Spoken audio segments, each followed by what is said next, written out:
I started abalone diving when I was 16 years old in Southern California. This is about 50 years ago.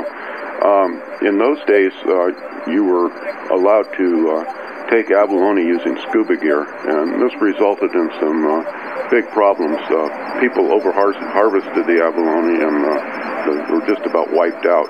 I go to Southern California and I go diving and I see a few, but it'll be generations before they're able to sustain a hunt again.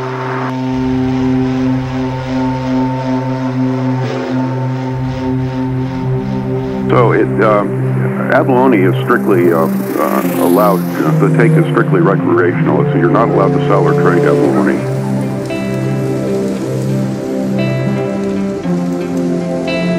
The biggest danger I see to the abalone population is poaching, illegal taking of abalone, and this is a big problem. The abalone are valuable. They have black market value of around $100 a piece, and of course that puts a temptation in a lot of people's way. I can remember people taking whole gunny sacks full of abalone off the boats when I was a kid, and of course this is a big violation of the law.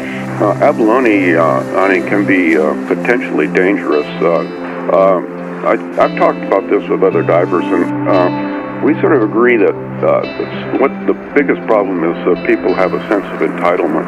They'll show up on a day that's completely inappropriate for diving. It's because of rough weather or unsatisfactory conditions, and go anyway because they've driven a long ways, or the season's going to close the next weekend, and by golly, they're going to go get some abalone. There's 5-6 people, it seems, drowned every year during abalone season.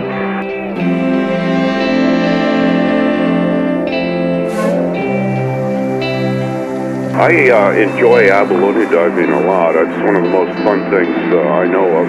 It's exciting and thrilling. You're alone in the ocean, free diving. To me, that's the ultimate wilderness experience. So this is what abalone is like to me, anyway. So picture this: you're out on a sunny day. The water's a beautiful Mediterranean blue. You're floating, looking at the reef beneath you, and you can clearly, at 30 feet of depth, see the abalone on the rocks underneath you. So you breathe slowly, filling your lungs from the bottom, the center, and then the top. Then you exhale. Everything you do has to be done gracefully and no unnecessary movements. This is the art of free diving. If you can swim through a school of small fish without alarming them, then you're getting it. Well, I think the future of abalone is good. The law enforcement takes abalone poaching very seriously now, and the public is aware that this is a big problem, so there's huge penalties. Today, you can do jail time for getting more than your limit of abalone.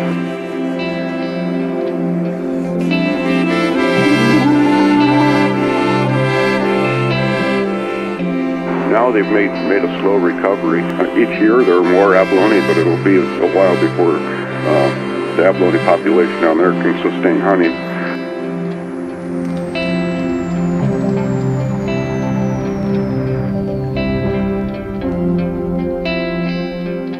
I think the abalone will be around with us for a long time, and we'll be able to continue to enjoy them. So that's why I love it. It's so beautiful, it's so life-affirming, and it's even if it weren't for hunting abalones, I'd still be out there diving.